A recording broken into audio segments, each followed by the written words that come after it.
السلام علیکم listeners, welcome کرتے ہیں آپ کو چینل میں جس کا نام ہے Urdu audio novel Royal studios 777۔ ہمارے چینل کو سبسکرائب کریں، یہ بالکل فری ہے اور اس سے آپ کو ہمارے آنے والی ویڈیوز کی نوٹیفیکیشنز ملتی رہیں گی۔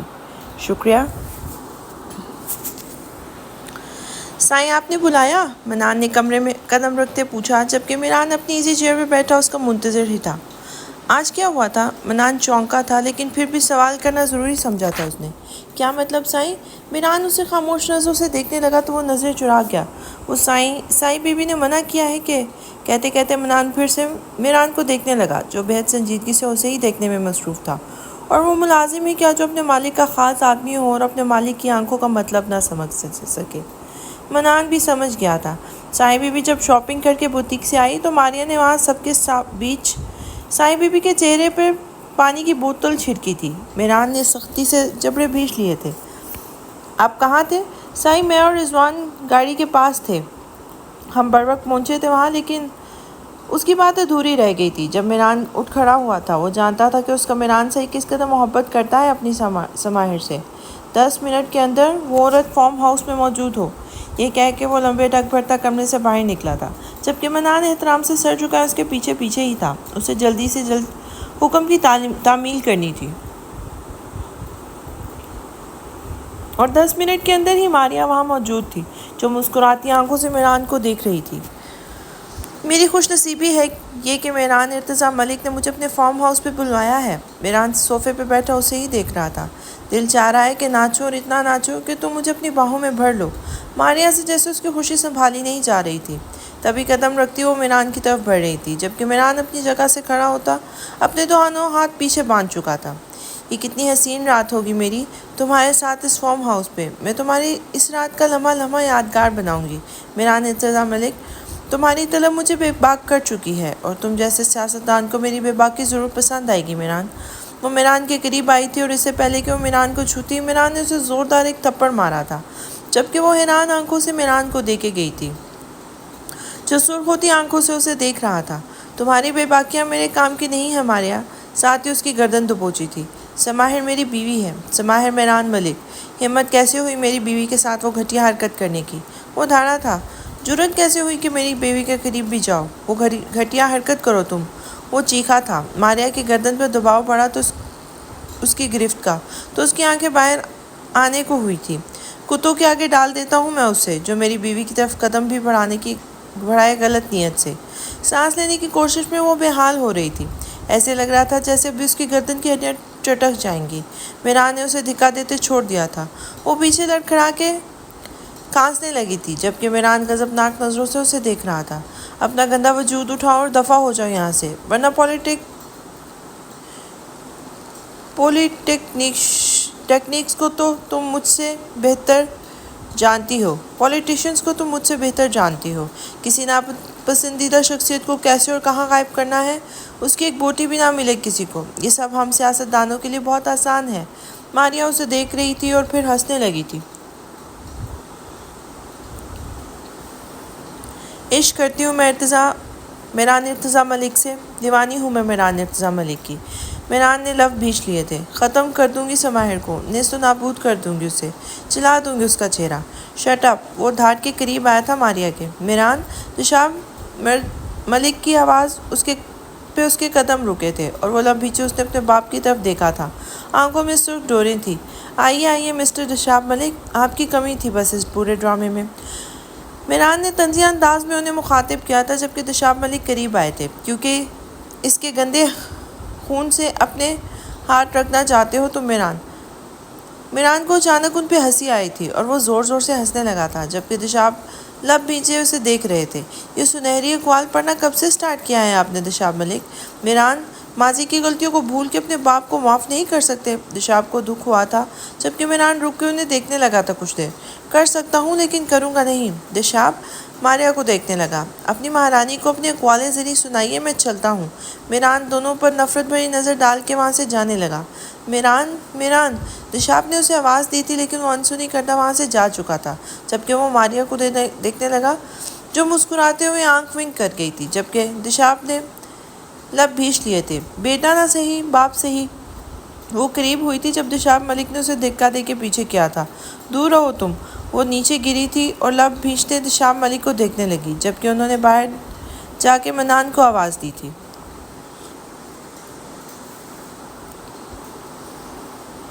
رات کے 11 بج رہے تھے اور وہ بے چین سی لان میں ٹہل رہی تھی۔ اس کی سوچوں کا مرکز آہیل تھا۔ وہ جا چکا ہوگا۔ اس نے اداس نظروں سے اوپر آسمان کی طرف دیکھا تھا جہاں اس نے ایروپلین کو گزرتے دیکھا تھا، اور اس کے لبوں پر اداس مسکراہٹ آن ٹھہری تھی۔ جب واپس جانے کے لیے تھے تو آئے ہی کیوں؟ تلخی سے سوچتی وہ سامنے گیٹ کو دیکھنے لگی جہاں اسے کوئی سایہ سا نظر آیا تھا۔ وہ حیرت سے دیکھنے کی کوشش کرنے لگی اور اس کے نام لب نیموا ہوئے تھے حیرانگی سے۔ وہ شخص آہیل خان ہی تھا جو قدم قدم اس کی طرف بڑھ رہا تھا۔ اس نے حیرت سے اوپر دیکھا اور پھر اسے دیکھنے لگی، جیسے کہنا چاہ رہی ہو جہاز تو گیا، لیکن وہ بنا کچھ کہے اس کے سامنے آ رکا اور پریشے کے حیران آنکھوں میں مسکرا کے دیکھنے لگا۔ میں شادی کرنا چاہتا ہوں تم سے پریشے۔ پریشے اب بھی حیران نظروں سے اسے دیکھ رہی تھی، جس کی آنکھوں میں امید کے جلتے دیے تھے۔ آپ گئے نہیں؟ جب تک کچھ نہ سوچا تو بے وقوفوں کی طرح یہ سوال پوچھ بیٹھی، جبکہ وہ ادھر ادھر دیکھتا کچھ سوچنے لگا تھا۔ میرے وہاں جانے کی وجہ یہاں رہ گئی، اس وجہ کو بھی ساتھ ہی لے چلتا ہوں۔ آہیل زیر لب مسکراتا اس کے سامنے گھٹنوں کے بل بیٹھ گیا تھا۔ اپنے کوٹ کے پاکٹ سے اس نے سرخ مخملی ڈبیا باہر نکالی تھی اور کھول کے اسے دیکھنے لگا۔ اردو میں سنی یا پشتو یا انگلش؟ وہ پراعتماد انداز میں بات کر رہا تھا، جبکہ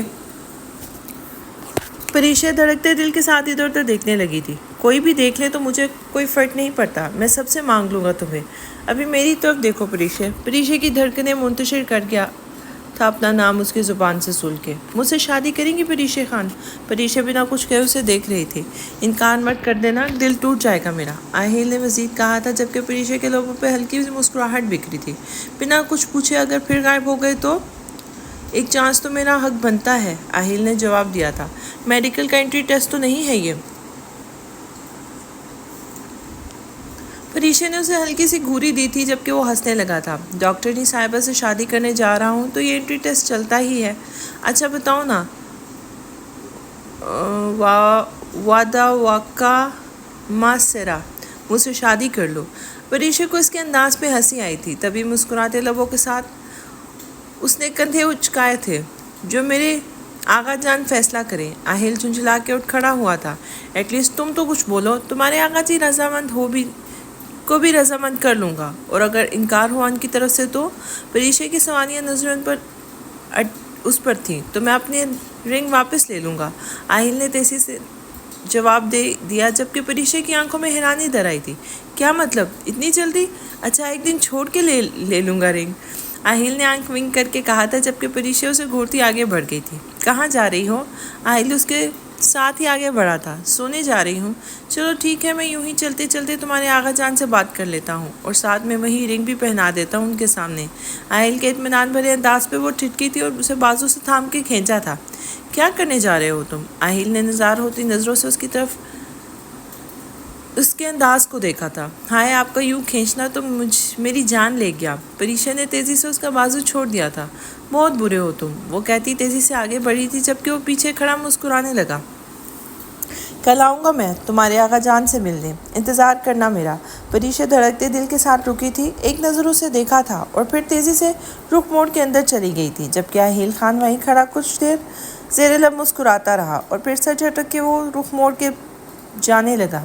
اب اسے کل کا انتظار تھا کہ کل صبح ہو اور وہ آ کے اپنے چچا جان سے بات کر سکے، پریشا کو اپنے لیے مانگ لے۔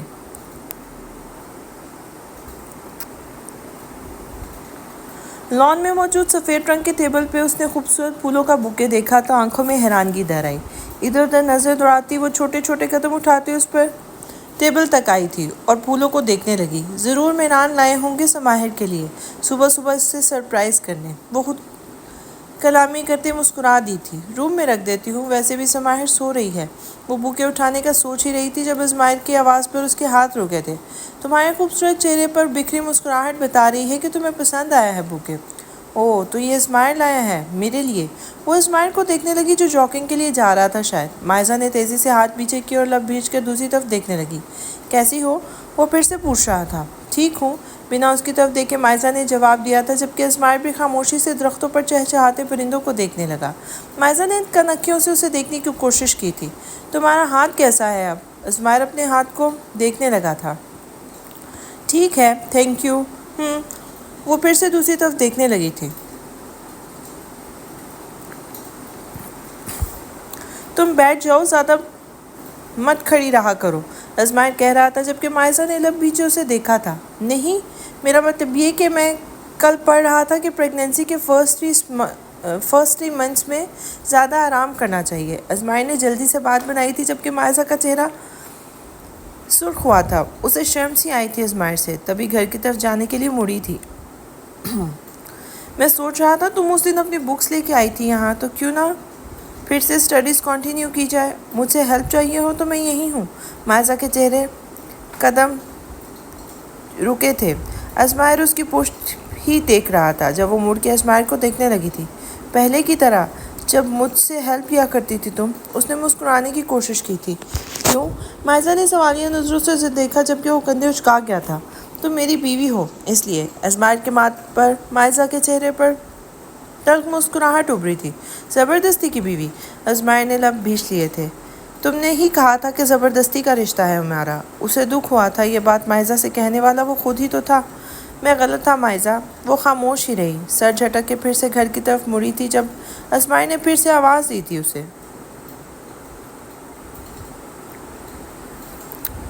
یہاں بیٹھ کے باتیں کرتے ہیں۔ آنکھیں موند کے مائزہ نے گہرا سانس لیا اور پھر اس کی طرف مڑی تھی۔ کیوں کر رہے ہو تم یہ سب اسماعیل؟ اسماعیل اسے دیکھنے لگا۔ کیونکہ میں اپنے دوست کو مس کر رہا ہوں۔ مائزہ نے سر جھٹک کر آنکھیں پھیری تھیں۔ دوست؟ کیا پھر ہم دوست نہیں ہو سکتے مائزہ؟ اسماعیل آنکھوں میں امید لیے اسے دیکھ رہا تھا، جبکہ مائزہ اسے سوالیہ نظروں سے دیکھ رہی تھی۔ ترس آ رہا ہے مجھ پر؟ رحم کھا رہے ہو مجھ پہ؟ خود پہ ترس آ رہا ہے مائزہ، اسماعیل کہنے لگا۔ میں رشتوں کے تقدس کو بھول گیا تھا، اور اب جب سمجھنے لگا ہوں تو خود پہ ترس آ رہا ہے مجھے۔ تبھی تم سے معافی مانگنا چاہتا ہوں۔ معاف کر دو کہ مجھے پلیز؟ مائزہ خاموش رہی۔ اچھا دیکھو مائزہ، پہلے جیسے دوست بنتے ہیں، میں تمہیں کچھ بھی فورس کرنے کی کوشش نہیں کروں گا۔ تم اس بیڈ روم میں نہیں رہنا چاہتی تو میں فورس نہیں کروں گا۔ تمہیں اگر کچھ نہیں پسند تو میں تب بھی فورس نہیں کروں گا، جیسے پہلے بنتے تھے، کزنس، بیسٹ فرینڈ، دوست۔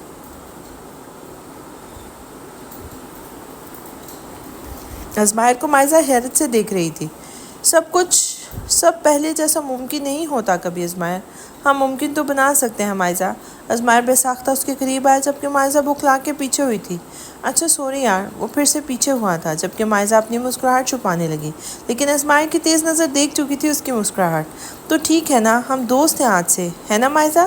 سوچ کے بتاؤں گی، مائزہ نے ادائے بے نیازی سے کہا تھا۔ کیا مطلب؟ اسماعیل چونکا تھا، جبکہ مائزہ نے آہستگی سے پھولوں کا بوکے ٹیبل پر سے اٹھایا تھا اور اسے دیکھنے لگی تھی۔ اب مجھے ابھی تو آرام کرنا ہے، زیادہ کھڑے رہنا میرے لیے ٹھیک نہیں ہے۔ سنجیدگی سے اپنی بات کہہ کے وہ مڑی تھی اور یوں ہی چلتے ہوئے گھر کی طرف جانے لگی، جبکہ اسماعیل وہی کھڑا زیر لب مسکراتا اسے جاتا دیکھ رہا تھا۔ سچ ہی کہتے ہیں، آنکھیں کھول کے اپنے خوش نصیبی کو خوش آمدید کہو گے تو خوش نصیبی تمہارا مقدر بنے گی۔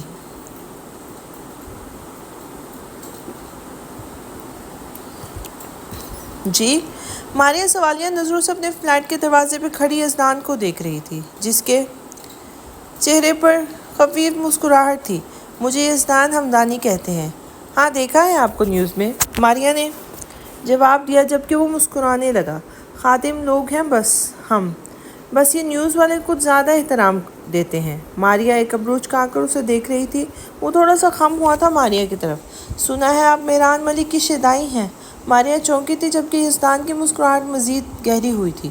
اور میں سب سے بڑا دشمن میران ملک اور سماہر بی بی کا۔ ماریا اسے چنبے سے دیکھنے لگی، پھر اس کی آنکھوں میں وہی چمک ابھری تھی جو ازدان کی آنکھوں میں تھی، جبکہ ازدان سیدھا ہوا تھا۔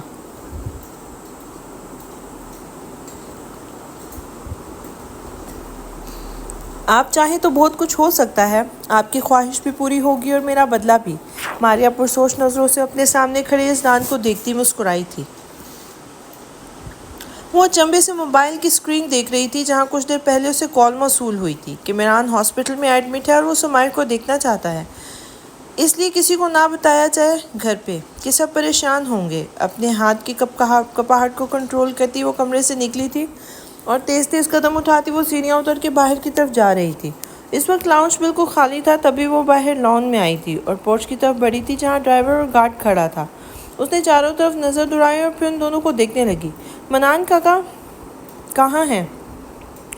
میم منان تو میران سائی کے ساتھ ہے، ڈرائیور کے جواب پر اس نے لب کاٹے تھے۔ گاڑی نکالو، اس نے ڈرائیور کو حکم دیا تھا اور وہ تیزی سے گاڑی کا دروازہ کھول کے کھڑا تھا۔ سماہر جب گاڑی میں بیٹھ چکی تو ڈرائیور دروازہ بند کرتا خود ڈرائیونگ سیٹ پہ آ کے بیٹھ گیا تھا اور گیٹ سے باہر نکلی تو سماہر نے اسے ہاسپٹل کا ایڈریس دیا تھا جہاں اس کا میران زخمی پڑا تھا اور یہاں کسی کو اس کی خبر نہ تھی۔ اس کی آنکھوں میں آنسو بھر رہے تھے، وہ بس میران کی صحت کے لیے دعا کر رہی تھی۔ تبھی سامنے کا منظر دھندلا گیا تھا، لیکن جب گاڑی جھٹکے سے رکی تھی اور سماہر چونک کے ہاتھوں کی انگلیوں سے اپنی آنکھیں صاف کرنے لگی تھی۔ کیا ہوا ہے؟ گولی چلنے کی آواز آئی ہے۔ اس نے دیکھا زخمی ڈرائیور لڑک کے دوسری سیٹ پہ گرا تھا۔ ابھی وہ کچھ سنبھلنے کے قابل ہوئی تھی جب اس کی طرف کا دروازہ کھلا تھا اور بلیک ماسک میں چھپے شخص کی مسکراتی آنکھوں کو اس نے دیکھا جس نے ریوالور کا رخ اس کی طرف کیا ہوا تھا۔ خوش آمدید مائی ڈیئر، بھاری آواز پر بوکھلا کے پیچھے ہوئی تھی۔ کون ہو تم؟ آپ کا مخلص۔ اب آپ عزت سے نیچے اتریں گی اس گاڑی میں یا بیٹھی رہیں گی یا میں زبردستی کروں؟ وہ پھر سے بھاری آواز میں کہہ رہا تھا جبکہ سماہر نے حرکت نہیں کی تھی۔ کون ہو تم؟ مجھے کہیں نہیں جانا۔ دیکھیے ہمیں اجازت نہیں ہے آپ کے ساتھ زبردستی کرنے کی، کیونکہ میران ملک کی بیوی ہے، اس لیے عزت کر رہا ہوں۔ زبردستی کرنے پر مجبور نہ کرے مجھے۔ سماہر خوفزدہ آنکھوں سے اسے دیکھنے لگی اور پھر آگے ہو کے وہ گاڑی سے نیچے اترنے لگی جہاں ایک اور ماسک والا آدمی بھی موجود تھا جو گاڑی کا دروازہ کھولے کھڑا تھا۔ سماہر پیچھے والے آدمی کو دیکھتی پھر سے سامنے دیکھنے لگی اور لب کاٹتی گاڑی کی پچھلی سیٹ پر جا کے بیٹھ گئی تھی۔ دل خوف سے کانپا تھا اور ہاتھوں کی کپکپاہٹ مزید بڑھ گئی تھی۔ میران بھی زخمی تھا اور یہ لوگ کون تھے؟ وہ کچھ غلط کر بیٹھی ہے، کام ہو گیا۔ اس نے فون پہ کسی کو کہا تھا جبکہ سماہر بی کی آنکھوں میں خوف لیے ان دونوں کو دیکھا تھا۔ گاڑی کا دروازہ بند ہوا تھا اور سماہر کو ایسے لگا جیسے اس کے وجود سے جان نکل چکی ہو۔ پریس کانفرنس سے وہ میران کے ساتھ چلتا باہر نکلا تھا جب رپورٹرز نے اس کے سامنے آئے تھے۔ سر، ابھی اطلاع ملی ہے کہ آپ کی بیوی کو کڈنیپ کر لیا گیا ہے۔ میران نے جب بھینچے اس رپورٹر کو دیکھا، افسوس کہ وہ ایک لڑکی تھی۔ اگر لڑکا ہوتا تو شاید میران اس کا منہ توڑ دیتا۔ کیا بکواس کر رہی ہیں آپ میری بیوی کے بارے میں؟ اس کی آواز میں دھاڑ تھی جس پہ وہ لڑکی خوفزدہ ہو کے پیچھے ہوئی تھی جبکہ میران لمبے ڈگ بھرتا آگے بڑھتا جبکہ منان اس کے ساتھ ساتھ ہی تھا۔ پھر سے کسی میں ہمت نہ ہوئی تھی کہ میران سے کوئی سوال کرتا۔ موبائل نکال کے وہ سماہر کو کال کرنے لگا۔ 1-2 رنگز کے بعد کال ریسیو ہوئی تھی۔ سرپرائز! یہ شاید یزدان ہمدانی کی آواز تھی۔ اس کا دل جیسے پل بھر کے لیے رکا تھا، چلتے چلتے قدم بھی رک گئے تھے۔ میری بیوی کہاں ہے؟ وہ پست آواز میں گرایا تھا۔ منان بھی پریشان نظروں سے اپنے سائن کو دیکھ رہا تھا۔ میرے پاس نہیں، جھوٹ بول رہا ہے یہ، میرے پاس ہے۔ ساتھ ہی ماریا کی آواز بھی گونجی تھی اور میران نے دانت پیسے تھے۔ ماریا، تمہاری اتنی جرأت! میری بیوی کہاں ہے؟ وہ اب گاڑی میں بیٹھ چکا تھا اور منان بھی تیزی سے آ کے ڈرائیونگ سیٹ سنبھال چکا تھا۔ یزدان ہمدانی کی مہمان ہے کچھ دن کے لیے۔ ماریا کی آواز اس کے تن بدن میں آگ لگا چکی تھی۔ کیا بکواس کر رہی ہو تم؟ گاڑی میں اس کی دھاڑ ابھری تھی جبکہ ماریا ہنس رہی تھی۔ بس 1 رات کی قیمت لگا رہی ہوں تمہاری بیوی کی، 1 رات میرے نام اور تمہاری بیوی تمہارے گھر۔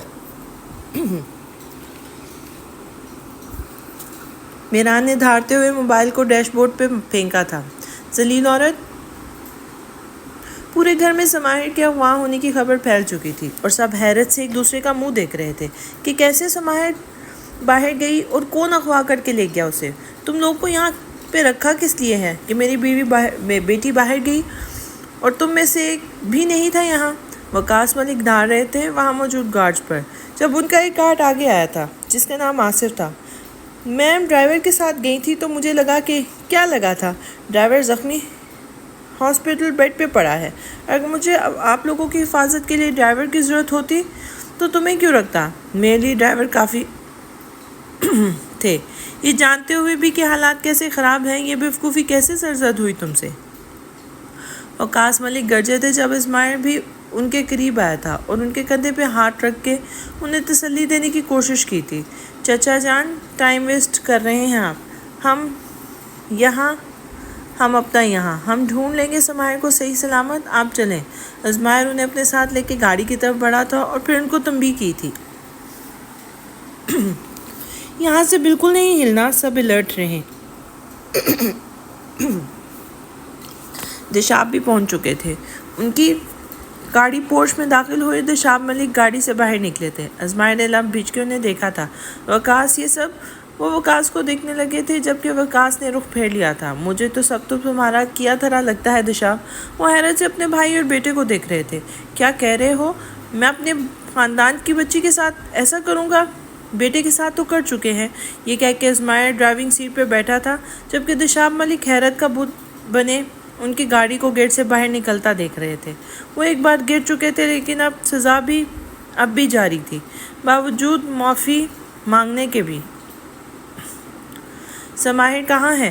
میران پاگل ہو رہا تھا جبکہ ماریا ہنستے ہوئے اس کے قریب ہوئی تھی۔ اسے معلوم تھا کہ میران اسی کے فلیٹ پہ آئے گا، تبھی وہ میران کے پہنچنے سے پہلے ہی یہاں موجود تھی۔ میرے پاس ہے، کڈنیپ کر چکی ہوں تمہاری بیوی کو میں، بس ایک رات کے بدلے تمہاری بیوی تمہارے پاس ہوگی۔ اپنی شہادت کی انگلی اس کے چہرے پہ پھیلتی وہ کہہ رہی تھی جب میران نے اس کی گردن دبوچ لی۔ غصے سے اس کی گردن کی رگیں تن گئی تھیں اور آنکھوں میں خون اتر رہا تھا۔ میران، ارتضیٰ ملک کی بیوی کو کڈنیپ کرنے کی ہمت کیسے ہوئی تمہاری؟ جانتی نہیں ہو کہ میران اپنی بیوی کے لیے کسی کی بھی جان لینے میں منٹ نہیں لگاتا؟ ماریا کو سانس لینا دشوار لگا تھا تو ماریا کو دھکا دے کے پیچھے دیوار کے ساتھ لگایا تھا اور خود اس کے قریب جا کر ایک دیوار پہ ہاتھ رکھ کے اس کی آنکھوں میں خوفزدہ انداز سے دیکھنے لگا تھا۔ میری بیوی کہاں ہے؟ وہ اپنی گردن سے ہلاتے سر نفی میں ہلانے لگی تھی۔ نہیں بتاؤں گی، کبھی نہیں بتاؤں گی، وہ ٹھہر ٹھہر کے بولی تھی جبکہ میران اس کے قریب دھاڑا تھا۔ عورتوں پہ ہاتھ اٹھانا میں بے غیرتی سمجھتا ہوں، اس لیے مجھے مجبور مت کرو کہ میں بے غیرت بن جاؤں۔ اس لیے بتاؤ میری بیوی کہاں ہے؟ اس کی سرد آواز ماریا کے وجود میں سنسناہٹ سی دوڑا چکی تھی۔ اسے اندازہ نہیں تھا کبھی میران کے اس قدر غصے کا۔ وہ سمجھی تھی کہ میران اس کی بات مان لے گا کیونکہ وہ اپنی بیوی سے محبت کرتا تھا، لیکن یہاں سب الٹ ہو رہا تھا۔ بتاؤ، وہ ہلکے بل چیخا تھا۔ اسے سمجھ نہیں آ رہی تھی کیسے اسے پر لگ جائے اور روڈ کے اسماعیل کے پاس پہنچ جائے۔ نہیں بتاؤں گی، باوجود خوف کے بھی وہ میران کو کچھ بھی بتانے سے انکار کر رہی تھی، جبکہ میران ریوالور نکال کے اس کی کنپٹی پہ رکھ چکا تھا، جبکہ ماریا کی آنکھوں میں اب وہ خوف کی واضح دیکھ رہا تھا۔ میری بیوی کہاں ہے؟ دیکھو میران، بس ایک رات کی تو بات ہے، اسماعیل تمہارے پاس ہوگی، ابھی کرتے ہیں نا۔ وہ شاید کوئی پاگل عورت تھی، اس وقت مکمل پاگل لگ رہی تھی جب میران نے ریوالور سے اس کی کنپٹی پر دباؤ ڈالا تھا۔ وہ میری بیوی ہے میران، ارتضیٰ ملک کی بیوی کہاں ہے؟ وہ نہیں۔ اس سے پہلے کہ اس کی بات مکمل ہوتی میران نے گولی چلائی تھی جو صوفے پہ جا کے لگی تھی۔ دوسری گولی اس کی ٹانگ کے قریب چلائی تھی۔ ماریا چیختی وہاں سے دور ہوئی تھی۔ میران نے اب اس کا نشانہ لیا تھا۔ میری بیوی کہاں ہے؟ آنکھیں سرد اور شفاف ہو گئی تھیں میران ملک کی اس وقت۔ وہ اسماعیل کے لیے کسی کی بھی جان لے سکتا تھا، کسی کی بھی۔ ماریا یہ بات سمجھ چکی تھی۔ مجھے مت مارو پلیز، میں نہیں مرنا چاہتی، وہ خوفزدہ ہو کے چلائی تھی۔ میران جبڑے بھیجے اسے دیکھ رہا تھا۔ وہ تمہاری بیوی احسان ہمدانی کے فارم ہاؤس میں ہے، اس نے جتنی تیزی سے کہا تھا۔ میران نے اسی تیزی سے گولی چلائی تھی، وہ دیوار پہ لگی تھی۔ ماریا کی چیخ ابھری تھی۔ میران بمشکل خود پہ ضبط کر گیا تھا، ورنہ دل چاہ رہا تھا کہ اس عورت کو ابھی ختم کر دیں یہاں۔ میران تیزی سے اندر آیا کیونکہ عمارت کے باہر پولیس کی گاڑیاں پہنچ گئی تھیں۔ سائیں چلیں یہاں سے، پولیس باہر آئی ہے، چلیں سائیں۔ میران اسے اپنے ساتھ لے جانے کی کوشش کر رہا تھا جبکہ میران ابھی بھی ریوالور ماریا کی طرف کیے کھڑا تھا۔ سائیں چلیں یہاں سے، آپ کو سائیں بیوی کی قسم۔ میران نے بمشکل ریوالور کو نیچے کی تھی اور میران کے ساتھ وہاں سے باہر نکلا تھا جو اسے اس عمارت کے خفیہ رستے سے باہر لے جا رہا تھا، جبکہ میران کو ایسے لگ رہا تھا جیسے اس کا بھاری وجود کھینچ رہا ہو ان رستے سے۔ احسان ہمدانی اس کا سب سے بڑا دشمن، سیاست میں اس کا حریف اور اس کے خاندان کا دشمن۔ اس کی بیوی اسی احسان ہمدانی کے فارم ہاؤس میں ہے۔ گاڑی تک پہنچ کے چیخ پڑا تھا جبکہ میران نے نم آنکھوں سے اپنے سائیں کو دیکھا تھا۔ حوصلہ کریں سائیں، ہم ڈھونڈ لیں گے سائیں بیوی کو۔ میران نے لب بھیج کے آنکھوں میں آئے دونوں آنسو کو بمشکل پیا تھا۔ یزدان امزانی، اس نے دانت پیسے تھے اور تیزی سے گاڑی میں بیٹھ گیا تھا۔ منان بھی بیٹھ چکا تھا اور گارڈز دوسری گاڑی میں بیٹھے تھے۔ شام کے سائے گہرے ہو رہے تھے اور گاڑی تیز رفتار سے سڑک پہ رواں تھی۔ یہ کیا ہو گیا ہے؟ یہ کیسی قیامت ہے؟ میری بیٹی کہاں ہے؟ تابعہ کب سے رو رہی تھی جبکہ عارفین انہیں گلے سے لگائے خود میں خاموش آنسو بہا رہی تھی، لیکن ساتھ ساتھ تابعہ کو تسلی دے رہی تھی۔ تابعہ ایسے نہیں رو گی تو دیکھو مائزہ اور مشل بھی روئیں گی۔ پلیز میری جان، سماحل آ جائے گی۔ میران اسے ڈھونڈنے نکلا ہے۔ ایسے کیسے ممکن ہے؟ سماحل پرانچ نہیں آنے دے گا۔ میران، ماما پلیز مت روئے نا، مائزہ روتے ہوئے کہنے لگی تھی جبکہ مائزہ تابعہ اپنے دل پہ ہاتھ رکھ کے سر نفی میں ہلا رہی تھی۔ اگر میری بچی کو مار دیا ہو تو میں کیا کروں گی؟ میں تو جیتے جی مر جاؤں گی۔ تابعہ، امامہ کی آواز پر تابعہ نے انہیں دیکھا تھا۔ امامہ، میری بچی ہے، میری بچی نہیں ہے، تابعہ نے روتے ہوئے کہا اور امامہ نے آگے بڑھ کے انہیں گلے لگایا تھا جبکہ میرب اور آبگی نے بھی مائزہ کے ساتھ بیٹھ گئی تھی۔ مشیل جو مائزہ سے لگی بیٹھی رو رہی تھی، میرب کے گلے لگی تھی۔ آپ ہی نہیں ہیں پھپھو؟ وہ میرب کو ہمیشہ پھپھو کہا کرتی تھی۔ ارے پھپھو کی جان، آ جائے گی آپ کی آپی انشاءاللہ۔ دل اس کا بھی رو رہا تھا لیکن مشیل کو گود میں لے کے اسے تسلی دینے لگی تھی۔ کون ہے یہ ماریا؟ کون ہے یہ منحوس عورت؟ میری بچی سے کیا دشمنی ہے؟ رابعہ روتے ہوئے کہہ رہی تھی جبکہ میرب لب کاٹتے انہیں دیکھنے لگی تھی کہ وہ ایک بار اس کا ذکر اپنے بابا اور چچا کی زبان سے سن چکی تھی جب وہ آپس میں بحث کر رہے تھے۔ وہ جانتی تھی کہ ماریا نام کی عورت میران ارتضیٰ ملک کے پیچھے پڑی ہے۔ وہ نظر پھیر کے مائزہ اور آبگینے کو دیکھنے لگی جبکہ مشیل کو خود سے لگایا ہوا تھا۔ اس نے مہتاب ہمدانی، وہی رک جاؤ، یزدان ہمدانی چلایا تھا جبکہ وہ نشے میں غرق سماحل کی طرف بڑھ رہا تھا۔ مڑ کے اپنے بھائی کو دیکھنے لگا۔ کیا ہے؟ یزدان لب پیچھے اسے دیکھ رہا تھا۔ کہاں جا رہے ہو تم؟ میران کتے کی بیوی کے درشن کرنے ہیں مجھے، وہ کمینگی سے ہنستا کہہ رہا تھا جبکہ سماحل دیوار سے جا لگی تھی۔ وہ نہ جانے کب لاؤنج میں آیا اور سماحل کی طرف بڑھنا چاہ رہا تھا جب اچانک یزدان اندر آیا تھا۔ وہ میرے فارم ہاؤس میں ہے تو تم یہاں کیا کرنے آئے ہو؟ جاؤ یہاں سے، یزدان ہمدانی تقریباً اسے زور سے دھکا دیتے ہوئے کہنے لگا جبکہ وہ لڑکھڑا کے پھر سے رکا تھا۔ تو میں تمہارا بھائی ہوں، حق تو بنتا ہے میرا تم پر اور تمہارے اس فارم ہاؤس پر اور یہاں موجود اس حسینہ پر۔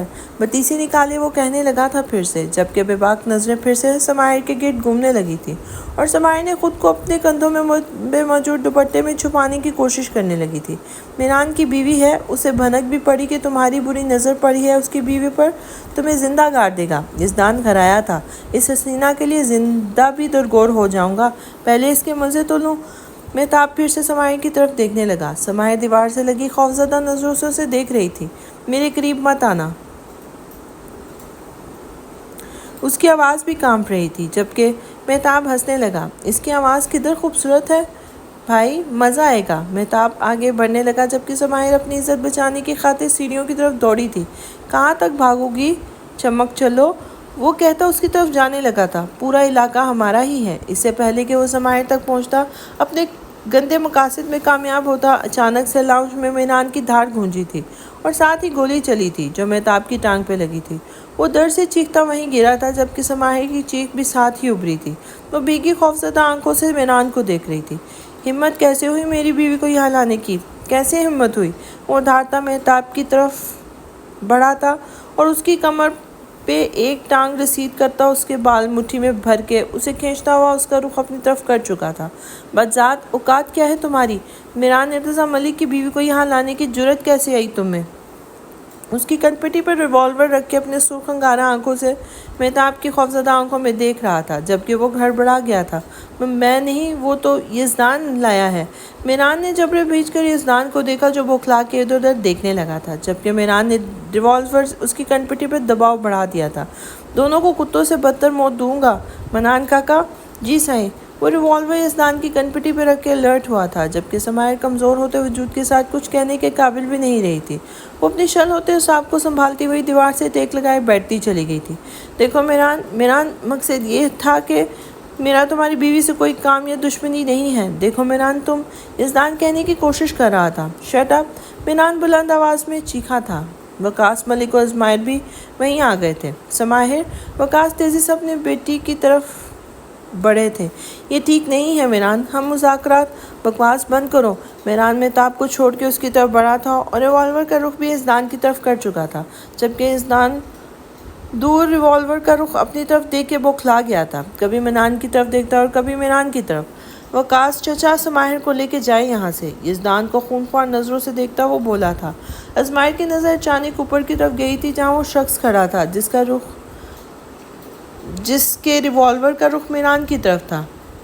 یہ وہی آفتاب خان تھا جس کی گولی کا نشانہ ایک بار پہلے بھی میران بن چکا تھا، ازمائر کی غلطی کی وجہ سے، اور اب وہ پھر سے یزدان یا آفتاب کو ان کے مقاصد میں کامیاب ہونے نہیں دینا چاہتا تھا۔ تبھی وہ تیزی سے میران کی طرف بڑھا تھا۔ میران، وہ چلایا تھا اور اس کا مقصد میران کو اس کے نشانے سے دھکا دے کے نیچے گرانے کا تھا، لیکن اچانک سے گولی چلی تھی جو میران تک پہنچنے سے پہلے ہی ازمائر اپنی پشت پہ کھا چکا تھا۔ یہ سب اپنی جگہ ساکت ہو گئے تھے جبکہ میران شوق کیفیت میں ازمائر کی طرف بڑھا تھا۔ اس کا خون سے لتا وجود میران کے سامنے تھا۔ وہ اس کا بھائی جس سے ہمیشہ نفرت ہی رہی تھی اسے آج اس کے سامنے خون میں لت پت گرا ہوا تھا۔ وہ وہیں گھٹنے کے بل گرا تھا۔ یہ کیا کر دیا تم نے ازمائر؟ کانپتے ہاتھوں سے اس کے خون سے لت پت ہوتے جسم کو اپنی باہوں میں بھر کے میران چلایا تھا۔ اسے سمجھ نہیں آ رہی تھی کہ کیسے اس کے زخموں سے نکلتے خون کو روکے، جبکہ ازمائر کے چہرے پر زخمی مسکراہٹ تھی۔ بڑا بھائی ہونے کا فرض نبھایا ہے میں نے۔ بڑوں کی غلطیاں ہوتی ہیں اور چھوٹے بہک جاتے ہیں۔ میں بھی بہک گیا تھا غم اور غصے میں، لیکن اب سنبھلا ہوں تو تم سے کبھی الگ نہیں ہونا چاہتا میں مائزہ۔ اس کی باہوں میں مائزہ کے لیے کس قدر سکون تھا۔ اس کی آنکھوں سے آنسو اس کی گال پہ پھسلا تھا، لب آہستگی سے ہلے تھے۔ اسمائل لوٹ آؤ پلیز۔ ہاسپٹل کوریڈور میں رکھے بینچ پر مائزہ، دشاب ملک، عارفین بیٹھے ہوئے تھے۔ تینوں ہی اپنی سوچ میں گم تھے۔ مائزہ کی سوگوار آنکھیں آئی سی یو کے بند دروازے پہ ٹھہری تھیں جہاں ازمائر کے زندہ یا مردہ ہونے کی کوئی خبر ابھی تک نہیں آئی تھی، جبکہ ان سے فاصلے پہ دیوار سے ٹیک لگائے فرش پر بیٹھا میران اپنے خون سے رنگے ہاتھوں کو دیکھ رہا تھا جس پر اس کے بھائی ازمائر ارتضیٰ ملک کا خون لگا ہوا تھا۔ وہ بھائی جو ہمیشہ ایک دوسرے سے نفرت کرتے رہے، ایک دوسرے کی ضد میں جنگ کرتے رہے اور اس قدر ایک دوسرے سے نفرت کرتے تھے کہ ایک دوسرے کے جان کے دشمن بن گئے تھے، آج وہی بھائی اپنے بھائی کے لیے جان کی بازی لگا گیا تھا۔ اس نے لب بھیج لیے تھے، آنسو اس کی آنکھوں میں ٹھہر گئے تھے۔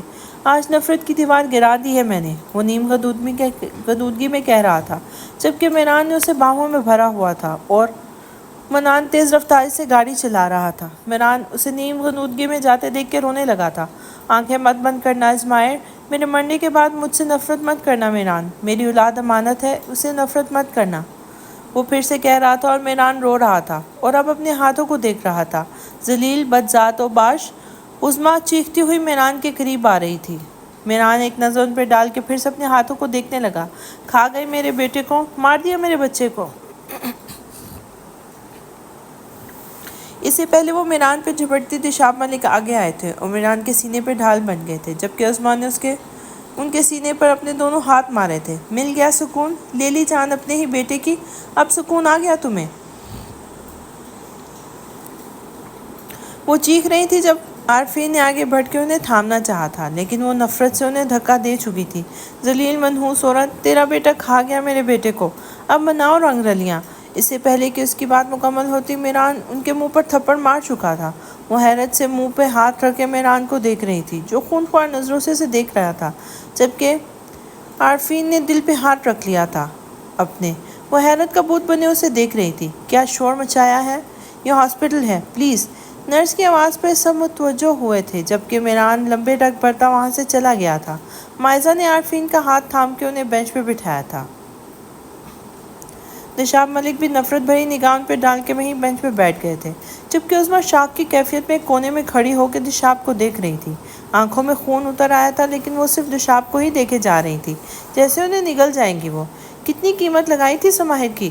عظمیٰ کا لہجہ سرد تھا جبکہ وہ تینوں چونک کے اسے دیکھنے لگے تھے۔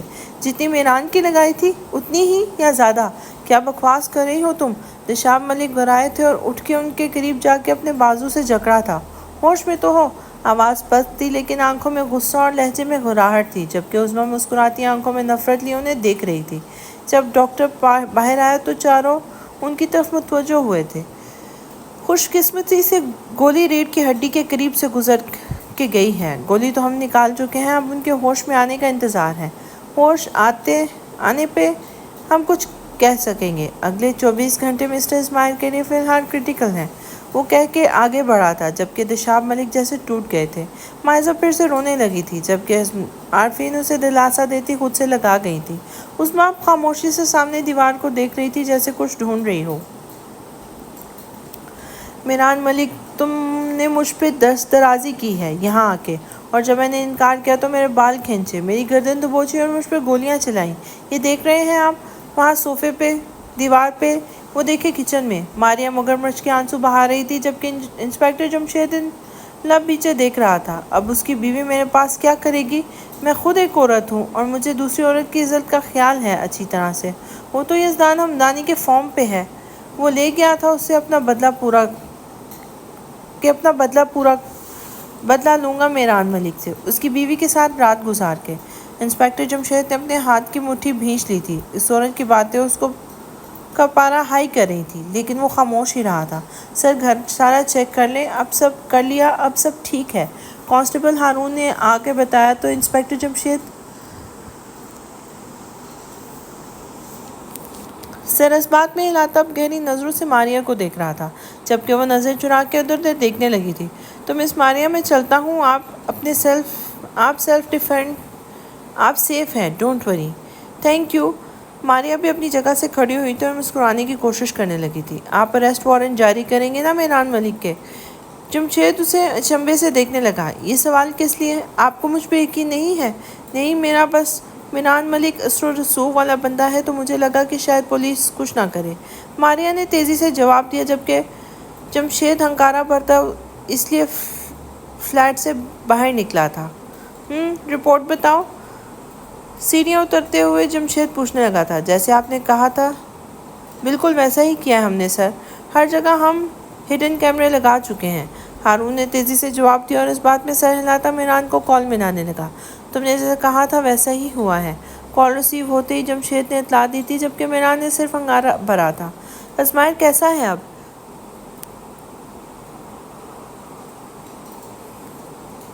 جمشید پھر سے پوچھنے لگا تھا۔ کوئی فرق نہیں آیا، آئی سی یو میں ہے ابھی۔ میران کی آواز بھاری تھی۔ اللہ بہتر کرے۔ کال ڈسکنیکٹ کرتے جمشید نے لب بیچے اپنی ٹیم کو دیکھا تھا۔ ہاسپٹل کی سیکیورٹی بڑھاؤ اور دھیان رکھو ہر آنے جانے والے انسان پر، سب کو شک کی نظر سے دیکھو۔ اسماعیل جب تک ہاسپٹل میں ہے اس کی سیکیورٹی مضبوط ہونی چاہیے۔ Okay sir. ہم ان سب نے یک زبان کہا تھا اور جمشید ہارون کے ساتھ اپنی گاڑی کی طرف بڑھا تھا، جبکہ باقی دوسرے گاڑی میں بیٹھ کے ہاسپٹل کی طرف بڑھ رہے تھے۔ کمرے کو نیم تاریکی کیے وہ دیوار سے ٹیک لگائے بیٹھی ہوئی تھی۔ اس کی بھیگی آنکھوں میں آنسو کی تہہ جیسے جم گئی تھی۔ مکمل 2 دن ہو چکے تھے اور میران اس کے پاس نہیں آیا تھا، نہ اس سے بات کی تھی، نہ اس سے ملنے کی کوشش کی تھی۔ ان سب کی ذمہ دار وہ خود کو ٹھہرا رہی تھی، اسماعیل کی، مائزہ کی، میران کی گنہگار سمجھ رہی تھی وہ خود کو۔ وہ یقین کر چکی تھی کہ اب میران کبھی اس کے پاس نہیں آئے گا اور نہ اس سے کبھی محبت کرے گا وہ۔ لیکن اس کے لب ہلے تھے اور وہ آنسو پھر سے بہنے لگے تھے۔ میں کیسے رہوں گی اتنے سارے گناہوں کے بوجھ تلے؟ کیسے سہہ پاؤں گی میران کی نفرت کو؟ میں تو اس کی محبت کی عادی ہوں، اس کی نفرت سہنا میرے بس میں کہاں ہے؟ اپنے قریب موجود اس نے شیشے کے اس ٹکڑے کو دھندلائی آنکھوں سے دیکھا تھا۔ کانپتے ہاتھ سے وہ شیشے کا ٹکڑا اٹھا کے لرزتے دل کے ساتھ اس ٹکڑے کو دیکھے گئی تھی۔ میران ارتضیٰ ملک، تمہاری بے انتہا محبت کی عادی ہوں میں، تمہارے بے انتہا نفرت دیکھنے سے پہلے میں اپنی سانسیں ختم کر دوں گی۔ شیشے کے اس ٹکڑے کو اپنی کلائی پہ رکھ کے وہ خود میں ہمت مجمع کر رہی تھی۔ اپنی سانسیں خود ختم کرنا اتنا آسان کہاں تھا؟ سماہر، دروازہ کھولو۔ میران نے دروازے پر دستک دی تھی اور وہ اسے آواز دینے لگا تھا۔ گھبراہٹ میں اس کے ہاتھ سے ٹکڑا پھسل کر نیچے گرا تھا، جبکہ بھیگی آنکھوں سے وہ دروازے کو دیکھے گئی تھی۔ وہ جواب نہیں دینا چاہتی تھی۔ سماہر، دروازہ کھولو۔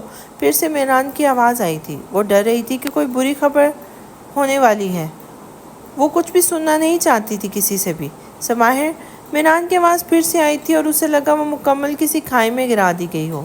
خوف سا طاری ہوا تھا اس پہ کہ جیسے میران اسے نفرت کا اظہار کرے گا، اسے دھتکارے گا۔ تبھی بوکھلاہٹ میں وہ پھر سے شیشے کا ٹکڑا اٹھا چکی تھی اور کانپتے ہاتھ سے اپنی کلائی پہ رکھتی وہ اپنے ہاتھ کی رگ کاٹنے کی کوشش کر رہی تھی، جبکہ دروازہ مسلسل بج رہا تھا۔ بالکل ویسے ہی اس کے رونے اور خوف میں اضافہ ہوتا جا رہا تھا۔ سماہر، اوپن دا ڈیم ڈور، وہ چلایا تھا اور ساتھ ہی دروازے کو زور سے دھکا دے کر اسے کھولنے کی کوشش کرنے لگا۔ ایک دو بار دھکا دینے کے بعد دروازہ کھل گیا تھا۔ میران اندر آیا تھا جبکہ سماہر کی چیخ ابھ رہی تھی، نہیں میران، میں نے کچھ نہیں کیا، جبکہ میران کی آنکھیں پہلے حیران اور پھر آنکھوں میں خوف ابھرا تھا۔ سماہر، وہ جھٹ سے سماہر کے قریب پہنچ کے جھٹکے سے شیشے کا ٹکڑا اس کے ہاتھ سے لے کے دور پھینک چکا تھا اور اسے باہوں میں بھر کے خود میں بھینچا تھا۔ اس کی کلائی پہ لگے ہلکے ہلکے خون کے نشان ابھرے تھے۔ میران پلیز مجھ سے نفرت نہیں کرو، میں نے کچھ نہیں کیا، میں پاک دامن ہوں، وہ روتے ہوئے چلا چلا کے کہہ رہی تھی۔ اس کے آواز میں خوف پنہا تھا، درد پنہا تھا۔ میران کی آنکھیں بھیگی تھی اور وہ آنسو آنکھ سے نکل کے اس کے گال پہ پھسلا تھا۔ وہ سماہر کو خود سے الگ کر کے اس کا آنسو سے تر چہرہ ہاتھوں میں بھر کے وہ اس کے چہرے پر بار بار اپنے لب رکھ رہا تھا، اس کی آنکھوں پہ، اس کے گالوں پر، اس کے لبوں پر۔ سماہر میری جان۔ سماہر کے رونے میں مزید شدت آ گئی تھی۔ میران کی آنکھوں میں ابھی بھی وہی محبت اور وہی التفات تھی اس کے انداز میں۔ جانے میران، کیا مجھے ختم کرنے کا ارادہ تھا تمہارا سماہر؟ اس کے لہجے میں شکایت تھی۔ میری سانسیں ختم کرنا چاہ رہے ہو تم سماہر؟ وہ پھر سے شکوہ سوال کر رہا تھا، جبکہ سماہر روتے ہوئے سر نفی میں ہلا رہی تھی۔ مجھے لگا تم مجھ سے نفرت کرتے ہو اب۔ کس قدر معصومیت تھی اس کے انداز میں۔ میران کبھی اپنی سماہر سے نفرت کر سکتا ہے؟ مجھے لگا کہ میں نہیں سہ پاؤں گی تمہاری نفرت۔ وہ روتے ہوئے میران کے سینے سے لگی تھی۔ تم آئے نہیں میرے پاس، دیکھا ہی نہیں مجھے، میں منتظر رہی اور تم آئے نہیں، مجھے لگا تم مجھ سے محبت نہیں کرتے، وہ روتے ہوئے ہچکیوں کے بیچ میں کہہ رہی تھی، جبکہ میران نے اسے خود میں بیچ لیا تھا۔ میں آ رہا تھا سماہر، مجھے آنا تھا تمہارے پاس۔ میری محبت کسی چیز کی محتاج نہیں ہے سماہر۔ تم سے محبت کتاب میں لکھے لفظوں کی مانند ہے، جن میں کوئی رد و بدل نہیں ہو سکتی۔ تم سے محبت وضو کی طرح ہے، جس کی ایک سنت بھی قضا ہو تو وضو نامکمل ہی رہتی ہے۔ تم سے محبت فرض نماز کی طرح ہے، پڑھو تو سکون اور اگر ترک کر دو تو بے سکونی۔ وہ اب سماہر کا چہرہ ہاتھوں کے پیالے میں بھر چکا تھا، جبکہ سماہر رونا بھول کے اسے سن رہی تھی۔ اب سجدوں میں گر گڑا کے اپنے رب سے مانگنے والی سماہر سے میں نفرت کیوں کروں گا؟ وہ اپنے لبوں سے اس کے آنسو چننے لگا تھا۔ سماہر کو اس کا لفظ معتبر کر گیا تھا۔ اس کے دونوں ہاتھ میران نے اپنے ہاتھوں میں لیے تھے اور اس کے ہاتھوں کی کلائی پر خون کے کچھ قطرے تھے۔ اس کی کلائی پر لب رکھے تھے میران نے اور پھر سے سماہر کو دیکھنے لگا تھا۔ تمہاری سانسیں میری امانت ہے سماہر، تم خیانت کرنے لگی تھی۔ سماہر لب کاٹنے لگی۔ مجھے لگا میں تمہیں کھو چکی ہوں، اور پھر ان سانسوں کی کیا اہمیت ہے میرے نزدیک؟ مجھے معاف کر دو جانے میران، تمہاری آنکھوں میں ان آنسوؤں کی وجہ میں بنا۔ میران نے ان لبوں کو ہاتھ کے انگوٹھے سے رب کرتے ہوئے کہا تھا۔ تم زخمی تھے، مجھے لگا، میں کچھ سوچ نہیں پائی، میں کچھ سمجھ ہی نہیں پائی، مجھے سمجھ نہیں آئی کہ میں کیسے وہاں پہنچی، کیسے سب کچھ۔ میران نے اس کے لبوں پہ اپنے لب رکھے تھے۔ کچھ مت کہو۔ وہ خاموش ہو کر آنکھیں موند گئی تھی، جبکہ میران نے اسے باہوں میں بھرا تھا اور اسے بیڈ پہ لا کے نرمی سے بٹھا کر خود اس کے پاس ہی بیٹھ گیا تھا۔ فرسٹ ایڈ باکس کہاں ہے؟ وہ سوال کر رہا تھا، جبکہ سماہر سائڈ ٹیبل کے دراز کی طرف اشارہ کرنے لگی۔ میران نے جھک کر ڈراز کھولی تھی اور چھوٹا سا باکس نکالا تھا، جس میں کچھ بینڈیجز تھی اور کچھ میڈیکل کا سامان تھا۔ میران نرمی سے اس کی کلائی سے خشک ہوتے خون کو صاف کرنے لگا، جبکہ سماہر اس سے دیکھی گئی۔ کشادہ ماتھے پر بکھرے بال اسے کس قدر وجیح بنا رہے تھے کہ سماہر منتشر ہوتی دھڑکنوں کے ساتھ اسے دیکھنے لگی۔ یہ وجیح مرد اس کا تھا، وہ مکمل سماہر کا تھا، وہ سماہر کا نصیب تھا۔ کتنی خوش قسمت تھی وہ۔ اس کے زخم پر بینڈیڈ باندھ کر سماہر نے نظریں اٹھا کے اسے دیکھا تھا اور زیر لب مسکرا دیا تھا۔ اتنا دیکھو گی تو پھر سے عشق کر بیٹھو گی۔ سماہر ہلکا سا مسکرائی تھی، لیکن نظریں پل بھر کے لیے بھی اس شخص سے نہیں ہٹی تھی۔ عشق دل کا سجدہ ہے اور میں یہ سجدہ روز کرتی ہوں، اور میرے ہر دن کی ابتدا اور انتہائی سے عشق پر قائم ہے، جو مجھ سے کبھی قضا نہیں ہوتی۔ میران ارتضیٰ ملک جذب کے عالم میں کہہ رہی تھی وہ، جبکہ میران کی آنکھوں میں اس کی محبت کا خمار سا چڑھ گیا تھا۔ میں مغرور سا ہونے لگا ہوں، اور اگر یہ غرور ہے میرے عشق کا تو تم پہ یہ غرور جچتا ہے۔ سمائر کس قدر والہانہ انداز میں عشق کو بیان کر رہی تھی، میران اسے دیکھ کے سوچتا گیا تھا۔ شاید سمائر کے لیے میران اور میران کے لیے سمائر بہترین لکھے جا چکے تھے، تبھی ایک دوسرے کا نصیب بنے تھے۔ میران جیسے ادھورے انسان کو مکمل ہی سمائر نے کیا تھا، اور سمائر جیسے نرم مزاج انسان کو میران نے اپنے عشق سے مکمل کیا تھا۔ رات کے 11 بج رہے تھے۔ ماریا اپنے بالوں کا جوڑا بناتی خود کو ڈریسنگ ٹیبل مرر میں دیکھ رہی تھی۔ اس کی گردن پہ ابھی بھی میران کی انگلیوں کے نشان تھے، اس کے لب ہلکا سا مسکرائے تھے اور نرمی سے ہاتھ کے ہتھیلی نشانات پہ پھیری تھی۔ میران ارتضیٰ ملک، تمہارا یہ درد بھی میٹھا لگ رہا ہے مجھے۔ لب دانتوں تلے دباتی وہ ہنسنے لگی تھی جب دروازے پہ ہوتی بیل نے اسے اپنی طرف متوجہ کیا تھا۔ وہ اپنے بالوں کو جھٹکے سے کندھے پہ پھیلاتی ہی دروازے تک گئی تھی۔ دشاب ملک کو دیکھ کے اس نے اپنی نائٹی کو ٹھیک کیا تھا جس سے اس کے بدن کے نشیب و فراز نمایاں ہوئے تھے۔ دروازہ کھول کے وہ دائیں بے نیازی سے اسے دیکھنے لگی تھی۔ دشاب ملک، مائی لو۔ دشاب ملک لب نیچے داخل ہوئے تھے تو وہ بھی دروازہ بند کر کے ان کے پیچھے ہی آئی تھی۔ کیسے آنا ہوا سرکار؟ ان کے ہاتھوں اس میں موجود سیاہ گلو کو دیکھتے ہوئے پوچھ رہی تھی جبکہ وہ اپنی کن پیٹی سے لاتے ادھر ادھر دیکھ رہے تھے۔ بہت ضروری کام سے آیا ہوں۔ مجھ سے کیا ضروری کام پڑ گیا آپ کو؟ وہ مسکراتی بالوں کو ایک کندھے سے دوسرے کندھے پہ ڈالتی پوچھنے لگی جبکہ دشاب ملک کے چہرے پر خفیف مسکراہٹ ابھری تھی۔ اس کا ہاتھ اسے کھینچ کر اپنے قریب کر چکے تھے جبکہ ماریا ان کے سینے پہ اپنی شہادت کی انگلی پھیرنے لگی تھی۔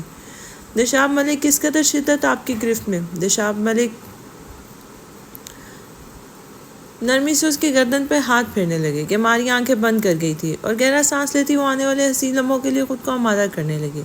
دشاب ملک اسے دھکا دیتے صوفے پہ گرا چکا تھا۔ بند آنکھوں کے ساتھ ماریا مسکراتی جب اچانک دشاب ملک نے اس کی گردن دبوچی تھی اور ماریا آنکھیں کھول کے حیران آنکھوں سے انہیں دیکھنے لگی تھی جن کے چہرے پر سرد میری اور آنکھیں سرخ ہو رہی تھیں۔ وہ اپنے ہاتھوں کو حرکت دیتی دشاب کو خود پہ اٹھانے کی کوشش کرنے لگی لیکن اس کی گردن پر دشاب کی گرفت کا دباؤ بڑھتا جا رہا تھا یہاں تک کہ ماریا کی آنکھیں باہر آنے کو ہوئی تھی۔ مکار ذلیل عورت، میرا گھر، میری زندگی برباد کر دی تم نے۔ میرے بیٹے مجھ سے نفرت کرتے ہیں صرف تمہاری وجہ سے۔ تمہاری باتوں میں آ کے میں نے اپنا سب کچھ کھو دیا۔ تم وہ ناگن ہو جو صرف ڈسنا جانتی ہے، لیکن میں تمہیں ختم کر دوں گا، نہیں رہنے دوں گا تمہیں زندہ۔ وہ کہہ رہے تھے جبکہ ماریا کی سانسیں دم توڑنے لگی تھی۔ اس کی آنکھوں کے سامنے اندھیرا چھانے لگا، ذہن تاریکیوں میں ڈوب رہا تھا۔ جو دباؤ اس کے ہاتھوں پہ گردن پر بڑھ رہا تھا ویسے ہی اس کی سانسیں مدھم پڑ کے خاموش ہو گئیں۔ اس کے دونوں ہاتھ وہ خود کو نجات دلانے کی کوشش میں تھے، اب وہ دونوں ہاتھ بے جان ہو کے اس کے پہلو میں گرے تھے۔ دشاب ملک نے اس کی گردن کی شہرک پہ انگلی رکھ کے چیک کی تھی، وہ مر چکی تھی۔ دشاب ملک پیچھے صوفے پہ جا کے گرے تھے اور ساکت نظروں سے ماریا کے بے جان وجود کو دیکھ رہے تھے۔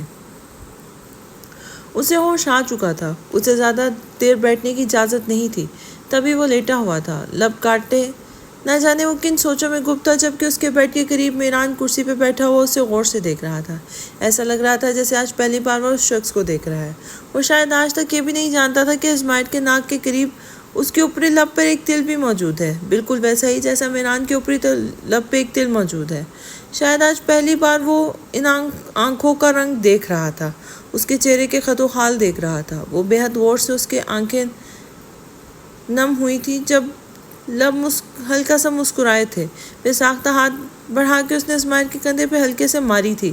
ارے تمہارے اپر لپ پہ بھی ایک مول ہے، میں جانتا نہیں تھا، آج پتہ چلا۔ بھرائی آواز میں اس نے ہنستے ہوئے کہا جبکہ اسماعیل بھی اسے دیکھنے لگا تھا۔ مجھے پہلے سے معلوم تھا کہ تم مجھ پہ گئے ہو۔ میران ادھر ادھر دیکھنے لگا، شاید آنکھوں میں آئے آنسوؤں کو پھر سے وہیں دفن کرنا چاہتا تھا۔ کیوں کیا تم نے؟ اسماعیل ہلکا سا مسکرا دیا جب میران اسے پھر سے دیکھنے لگا تھا۔ کیا کیا میں نے؟ مجھے لگنے والی گولی تم کھا کے کرنا کیا چاہ رہے تھے؟ پروف کیا کرنا چاہ رہے تھے؟ میران کے سوال پر وہ کچھ دیر میران کو دیکھے گیا۔ بہت چھوٹے سے تو تم میران، نیا نیا بولنا سیکھا تھا تم نے، اور تمہیں بار بار پاپا کہنا اچھا لگتا تھا، بار بار بھا کہنا اچھا لگتا تھا۔ تم مجھے بھا کہہ کے پکارتے تھے میران، لیکن ہمیشہ تمہیں ایسے اگنور کیا جاتا جیسے تمہارا کوئی وجود ہی نہ ہو۔ بڑوں کو دیکھتا دیکھتا میں بھی وہی سب کرنے لگا، تمہیں دھتکارنے لگا، اور تمہارے پہ جب وہ درد پھیلتا تو مجھے بہت خوشی محسوس ہوتی، اور تب میں اور ڈیڈ قریب آتے گئے، اور تم جیسے کہیں پیچھے کسی تاریک منظر میں گم ہو گئے، اور پھر یہ سب بہت بڑی نفرت میں بدل گیا۔ ضد، سرد جنگ سی چھڑ گئی ہمارے بیچ۔ انسانیت نہیں بلکہ حیوانگی آ گئی۔ بھائی نہیں رہے بلکہ ہم دشمن بن گئے۔ لیکن میران، اس کی آواز بھرا گئی تھی، جبکہ میران دھندلی آنکھوں سے اسے دیکھ رہا تھا جو آج اس سے سب بتانے پہ تلا ہوا تھا۔ میران، تم نے بھائی ہونے کا فرض نبھایا تھا، لیکن میں ہی حیوان بن گیا تھا۔ جب تمہیں پتہ چلا کہ میں زخمی ہوں، مجھے گولیاں لگی ہیں، تو تم آئے تھے سب کام چھوڑ کے، تم جیسے میرے لیے۔ لیکن تم نہیں جانتے تھے کہ تمہارا بھائی وہاں تمہاری طاق میں بیٹھا ہے، تم پہ گولیاں چلانے کے لیے۔ بس میران سے سنا نہیں گیا تو سر نفی میں ہلاتا اسے روک گیا تھا۔ دل میں گھٹن بھر گئی تھی شاید۔ اس کی زندگی کے ماضی کا حصہ اس کی آنکھوں کے ساتھ کہ شاید کسی فلم کی طرح چلنے لگا تھا۔ بولنے دو یار، ازمائر کہنے لگا۔ آج تو بولنے دو، نہیں چپ رہ سکتا، بہت رہ لیا چپ، بہت ہو گئی نفرت، اب تھک گیا ہوں، اپنے کی اصلی چہرے دیکھ کے اب تھک گیا ہوں۔ اتنی جلدی تھک گئے؟ میران نے کہا تھا، انداز ایسا تھا جیسے کہہ رہے ہو میں تو سالوں سے دیکھ رہا ہوں اور جی رہا ہوں۔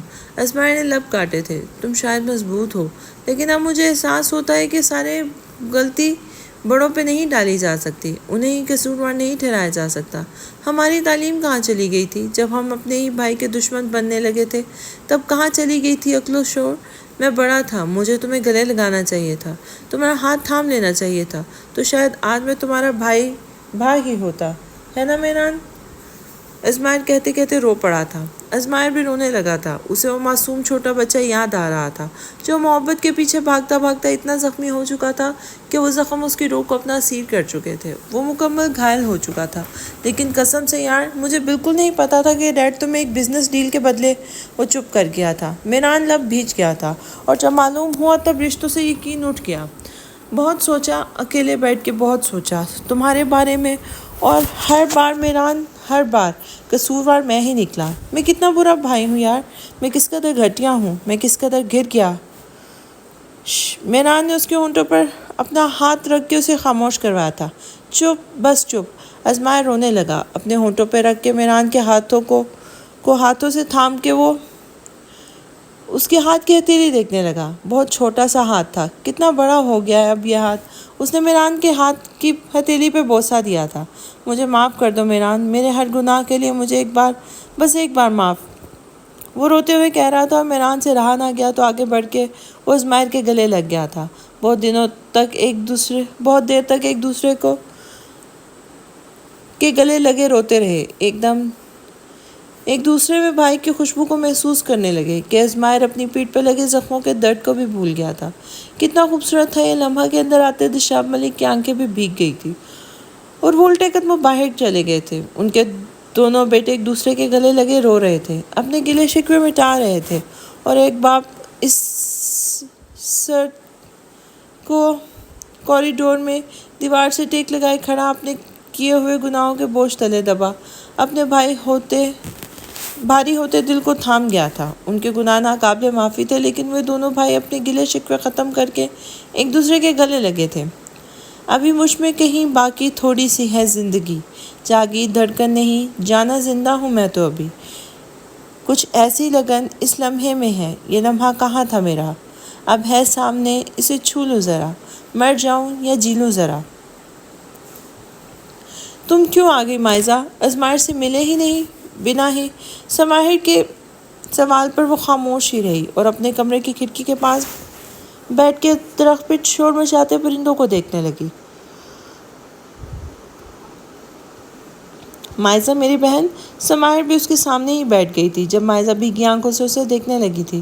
دل نہیں مان رہا تھا اسے اس حالت میں، کیسے دیکھوں جب وہ حرکت ہی نہیں کر پا رہا ہو۔ وہ تو ہمیشہ مجھ سے اونچا ہی رہا ہے، ہمیشہ اپنی بات منوانے والا رہا ہے، میں اسے کیسے دیکھ سکتی ہوں یہ بیڈ پہ پڑا ہوا؟ وہ کہتے کہتے رو پڑی تھی جب سماہر نے اسے باہوں میں بھر لیا تھا۔ تو تم اس کا سہارا نہیں بن سکتی مائزہ؟ کیا تم نہیں چاہتی کہ اس لمحے ازمائر کی طرف بڑھنے والا ہاتھ تمہارے ہوں، اس کے ساتھ مل کے پہلا قدم اٹھانے والی تم ہو؟ کیا تم ایسا نہیں چاہتی مائزہ؟ مائزہ اسے دیکھنے لگی جب سماہر نے اس کے آنسو دونوں ہاتھوں سے صاف کیے تھے۔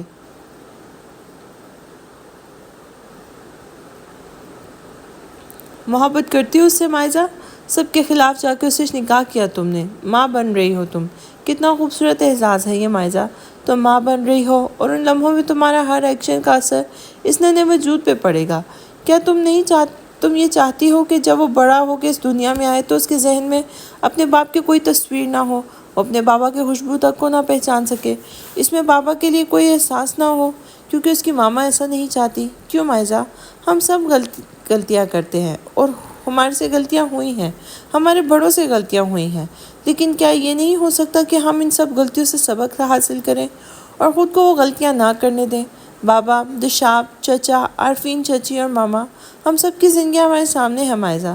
میں کبھی نہیں چاہوں گی کہ مائزہ اور عظمائر اس خاندان کے دوسرے وقاص ملک اور تابعہ بنے اور میں اور میران اس خاندان کے دوسرے دشاب ملک یا عارفین بنے۔ نہیں، وہ مائزہ کا ہاتھ تھام کے لبوں سے لگاتی اسے اب دیکھنے لگی تھی۔ کیوں نہ ہم تاریخ بدل دیں اس خاندان کی، تاکہ جب ہمارے بچے ہوں تو وہ مائزہ، سماحر یا میران اور عظمائر نہ بنے، یا پھر کوئی چھوٹی سی مشل نہ بنے جو خوفزدہ آنکھوں سے سب کو دیکھے، بلکہ وہ کہے ہاں یہ میری ماما ہیں جنہوں نے میرے بابا کے برے وقت میں ان کا ساتھ نہیں چھوڑا۔ وہ فخر محسوس کرے اس کی ماما اور بابا نے ایک دوسرے کا ساتھ نبھایا اور میں نے بھی ان سے ہی سیکھا ہے۔ مائزہ بے ساختہ اس کے گلے لگی تھی۔ تم کیا ہو سماحر، کیا ہو تم؟ سراپا محبت۔ میران بہت لکی ہے۔ سماحر نے مسکراتے ہوئے اسے خود سے الگ کر کے اس کی آنکھوں میں دیکھا تھا، اور عظمائر بھی کہ اسے مائزہ ملی ہے۔ وہ خوش نصیب ہے۔ مائزہ کے چہرے پر دکھ کے سائے چھائے تھے۔ کیا وہ بھی ایسا ہی سمجھتا ہے؟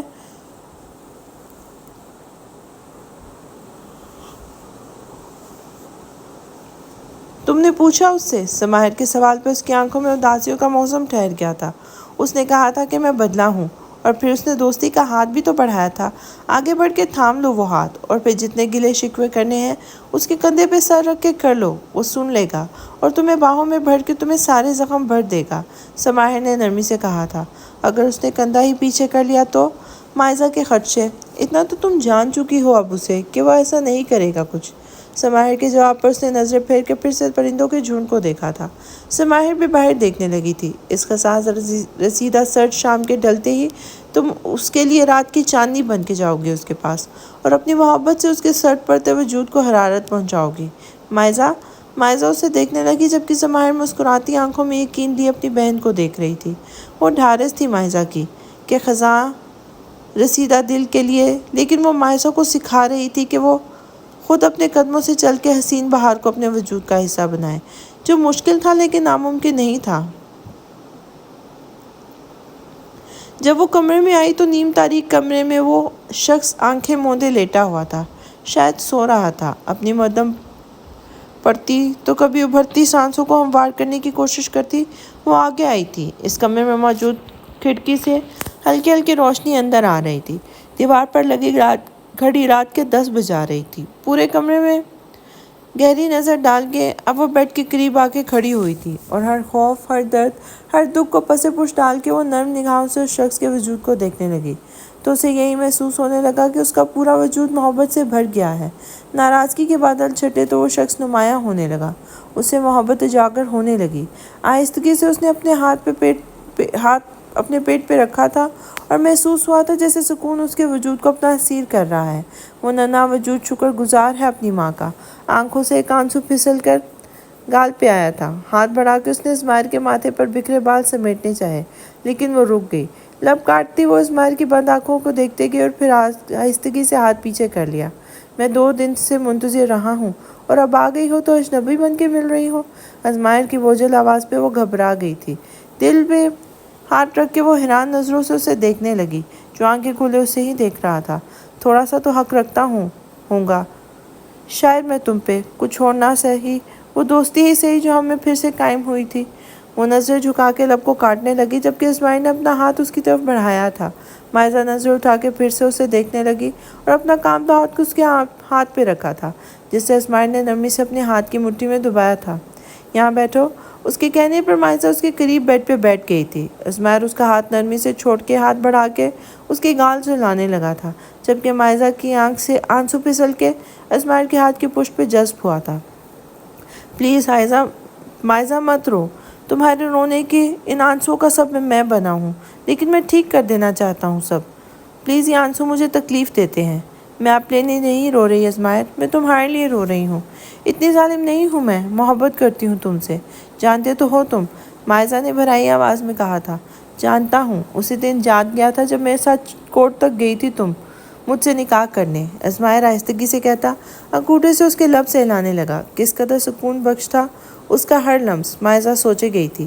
سب جانتا ہوں مائزہ، کس طرح میں درد دیتا رہ گیا اور تم سہتی گئی، لفظوں کی مار ماری تو تم وہ بھی سہ گئی، تم سے نفرت جتائی اور تم زہر کی مانند پی گئی، راتوں کو نشے میں دھت گھر آیا، سہارا دینے کوئی آگے نہیں بڑھا، لیکن تم نے اپنا کندھا دیا، سہارا بنی، میری لاج رکھی، مجھے خود سے لگائے رکھا تم نے۔ اور پھر وہ رات وہ چپ کر گیا تھا، آنکھوں میں عجیب سی وحشت اتر آئی تھی، لب سختی سے بھینچ لیے تھے اس نے۔ مائزہ نے اس کے لبوں پہ اپنے ہاتھ رکھے تھے۔ مجھے نہیں سننا، کچھ بھی تلخ نہیں، میں بس یہی چاہتی ہوں کہ میرے لیے وہ خوبصورت یادیں ہمیشہ تازہ رہیں کہ جب میں ہمارے بیچ دوستی کے سوا کچھ تلخ لمحے نہ تھے، کیونکہ میں چاہتی ہوں کہ میرے وجود میں پلنے والا یہ ننھا سا وجود ہماری اور دوستی اور محبت کے سائے میں اس دنیا میں آئے۔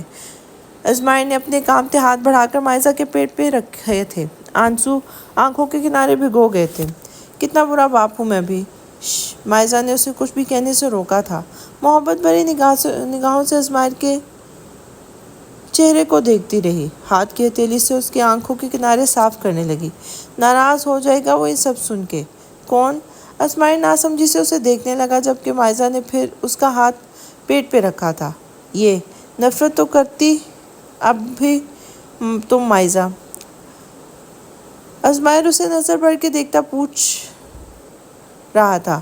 سوچ کے بتاؤں گی، پہلے والا ازمائر بن کے دکھاؤ، پھر بعد میں کچھ کہوں گی۔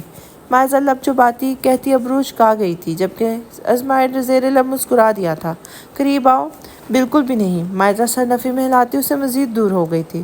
یہاں کھانے ہی جاؤں گا، قریب آؤ، ازمائر نے محبت بڑی جھنجھلاہٹ سے کہا، جبکہ وہ بیڈ سے ہی اٹھ گئی تھی۔ بالکل بھی نہیں، میں خود ہی اٹھتا ہوں۔ وہ اٹھنے لگا جب مائزہ نے پھر سے قریب آ کے اسے اٹھنے سے روکا تھا، اور پھر بے حد قریب سے اس کی آنکھوں میں دیکھنے لگی تھی۔ ابھی تم نے امتحان کی بہت سی منزلیں طے کرنی ہیں، تب کہیں جا کے یہ ڈیسائیڈ کروں گی کہ مجھے تمہارے کتنے قریب آنا ہے۔ مائزہ کے انداز میں دل موہ لینے والے تھے آج۔ آنکھوں میں حیرانگی لیے ازمائر نے اسے دیکھا تھا، اور پھر ساری منزلیں طے کر کے رزلٹ ڈے مجھے اپنی مرضی سے مناؤں گا، قبول ہے؟ ازمائر بھی اس کے انداز میں جواب دے رہا تھا۔ مائزہ پہلے مسکراتی چیلنجنگ آنکھوں سے اسے دیکھتی رہی، پھر اس کے چہرے پہ اپنی سانسیں چھوڑتی وہ پیچھے ہوئی تھی، جبکہ ازمائر کی دھڑکنیں منتشر ہوئیں اس کی سانس کی مہک سے، جبکہ مائزہ پرسکون سے دیکھے گئی تھی اس کو، کہ ازمائر کی باتوں نے اسے مکمل بدل دیا تھا۔ وہ اب دل کی بھی سننے لگی تھی، ورنہ ایسا لگتا تھا جیسے عرصے سے اس کا دل سویا پڑا ہے۔ ماریا مر چکی ہے، لیکن ہمیں کوئی کلو نہیں مل رہا کہ اسے مارا کس نے ہے، انسپکٹر جمشید میران کے پاس بیٹھا کہہ رہا تھا، جبکہ میران لب بھیجے سپاٹ چہرے کے ساتھ اسے دیکھ رہا تھا۔ اس کے فلیٹ میں لگے سی سی ٹی وی فوٹیج میں بھی سب بلینک ہے، جیسے ان کو چھیڑا گیا ہو۔ وہ پھر سے کہہ رہے تھے، فنگر پرنٹ سے بھی سامنے کچھ نہیں آیا۔ میران پوچھنے لگا، نہیں، اس کی باڈی پر کوئی فنگر پرنٹس کے نشان نہیں ہیں، بس گردن پہ ذرا سا دباؤ ڈالنے کے نشان ہیں، اور گردن کی ہڈیاں ٹوٹ گئی ہیں اور کچھ چٹکتی گئی ہیں۔ جمشید نے جواب دیا تھا، جبکہ میران نے لب بھینچ لیے تھے۔ میران، اگر تمہارے پاس کوئی فوٹیج ہے تو؟ نہیں، میرے پاس تو کوئی ڈیوائس ہی ڈسکنیکٹ ہو چکا ہے، میں نے چیک کیا تھا، میران سکون سے جواب دیتا صوفے سے ٹیک لگائے بیٹھا تھا۔ اس کے اندر جو طوفان برپا تھا اس کی بھنک بھی وہ جمشید کو پڑھنے نہیں دینا چاہتا تھا، کیونکہ اس رات وہ دیکھ چکا تھا اپنے موبائل میں کہ کس طرح سے دشاب ملک نے ماریا کو ختم کیا تھا، اور پھر خود دیر تک صوفے پہ بیٹھے کہ ماریا کے مردہ وجود کو دیکھتے رہے تھے، یہاں تک کہ انہوں نے رونا شروع کر دیا تھا۔ اپنا چہرہ دونوں ہاتھوں میں چھپائے وہ رو دیے تھے، اور پھر ان کے جانے کے بعد میران وہاں گیا تھا، وہاں کی سی سی ٹی وی کیمرے کو ڈسکنیکٹ کرنے اور اس کا سسٹم خراب کر کے وہ وہاں سے باہر نکلا تھا، اور خاموش تھا، لیکن اس کی خاموشی کے پیچھے ایک طوفان سا برپا تھا جو اسے اندر ہی اندر اپنی گرفت میں لے رہا تھا۔ تھپڑ بہت زور کا لگا تھا اس کے چہرے پہ، لیکن اس سے بھی زیادہ زور کا جھٹکا تھا انہیں لگا، کیونکہ یہ تھپڑ عارفین کی طرف سے تھا، اور جن گناہوں میں وہ برسوں سے سلگ رہے تھے، جس چہرے کو وہ عارفین سے چھپاتے آ رہے تھے، وہ چہرہ بے نقاب ہو کے عارفین کے سامنے آ گیا تھا۔ ہمت کیسے ہوئی میرے بیٹی کی قیمت لگانے کی بھی؟ ان کا کالر ہاتھوں میں جکڑ کے وہ چیخی تھی، جبکہ دشاب لب بھیجے نظریں جھکا گئے تھے۔ میں سمجھتی رہی کہ میرا بچہ اس لیے آپ سے دور رہتا ہے کیونکہ آپ باپ نہ بن پائے اس کے، لیکن اس کے ساتھ ناانصافی کا مرتکب ہوئے ہیں آپ۔ یہ مجھے نہیں معلوم تھا۔ میرا بیٹا اسحاق میں برسوں سے جل رہا ہے، برسوں سے اس سیاہی کو اپنے دل میں دفن کیے جی رہا ہے، اور میں اس کی ماں ہو کے بھی کچھ نہ جان پائی۔ کیسی نیند آ گئی تھی مجھے، بے چینی تک نہ ہوئی مجھے اس رات جب میرے بچے کی قیمت لگا کے آئے تھے آپ۔ وہ چیخ رہی تھی اور ساتھ میں اس کے سینے اور گردن کو نوچ ڈالا تھا انہوں نے۔ دشاب انہیں روک نہیں رہے تھے بلکہ ان کی مار کھا رہے تھے۔ عارفین پلیز ایسا کچھ، انہوں نے آخر کہنے کی کوشش کی تھی۔ بس عارفین دھاڑی تھی۔ دشاب دیکھ رہے تھے کہ عارفین کے آگے حد درجہ سرخ ہو رہی تھی، جیسے خون چھلکا رہی ہوں۔ اب نہیں سنوں گی میں آپ کے جھوٹے الفاظ، بہت بھول چکے آپ، بہت کہہ چکے آپ، بہت سن لیا میں نے آپ کے وہ جھوٹے دعوے اور وہ دھوکے جو آپ محبت کے نام پہ دیتے رہے ہیں آپ۔ اب بس۔ دشاب کا دل کانپا تھا لمحے بھر کے لیے۔ اپنے حق میں سب کچھ سہ لیا، خاموش ہی رہی، چپ رہی، لیکن میرے بچوں کے معاملے میں زندگی بھر آپ کو معاف نہیں کروں گی۔ میرا بیٹا تو آپ کا بھی خون تھا، آپ کا بھی بیٹا تھا وہ۔ کیسے کر لیا آپ نے اس کے ساتھ یہ سب؟ بیچ آئے، اپنے بیٹے کو بیچ آئے۔ لعنت ہو آپ پر دشاب ملک، میرا رب بھی آپ کو کبھی معاف نہیں کرے گا۔ میری بد دعا ہے کہ آپ پہ وہ وقت آئے جب پچھتاووں کی دلدل میں ایسے پھنسے کہ کوئی ہاتھ بڑھا کے آپ کو باہر نکالنے والا نہ ہو۔ یہ ایک ماں کی بد دعا ہے، ایک ماں کی۔ دشاب ملک حیرت سے ان سے دیکھتے لڑکھڑا کے پیچھے ہوئے تھے، جبکہ عارفین نے روتے ہوئے اپنے دل پہ ہاتھ رکھا تھا۔ بہت درد ہوا تھا انہیں، بے پناہ درد۔ چچی امی، سماہر ان کی آواز سنتے ہی تیزی سے ان کے قریب آئی تھی اور انہیں کندھوں سے تھاما تھا، جبکہ عارفین بھیگی آنکھوں سے سماہر کو دیکھنے لگی تھی، جس نے ان کے بیٹے کو ایسے سنبھال لیا تھا کہ اس کے وجود کے بکھرے ٹکڑوں کو اپنے دامن میں سپیٹ کے ان کے بیٹے کو مکمل کر دیا تھا۔ اور پھر دشاب کو دیکھنے لگی۔ قیامت کے دن اپنا کوئی حق نہیں مانگوں گی آپ سے دشاب، لیکن اپنے بچوں کا ایک ایک حساب مانگوں گی آپ سے۔ اس گھر کے دونوں بچوں کو تباہ کر دیا آپ نے، دو بھائیوں کے بیچ نفرت کا بیج بویا، اسے تناور درخت بنا دیا۔ دونوں کو ان سب بربادی کا حساب آپ سے لوں گی۔ چچی ماں پلیز چلیے یہاں سے۔ ایک سر نظر دشاب پہ ڈال کے سماہر عارفین کو لیے ان کے کمرے میں آئی تھی، انہیں بیڈ پہ بٹھا کے ان کے لیے پانی کا گلاس لے کے آئی تھی۔ پانی پی لیں چچی ماں۔ عارفین نے اس کے ہاتھوں سے گلاس لے کے لبوں سے لگایا تھا، لیکن وہ پھر سے رونے لگی تھی۔ سماہر کو دکھ ہو رہا تھا انہیں یوں دیکھ کے۔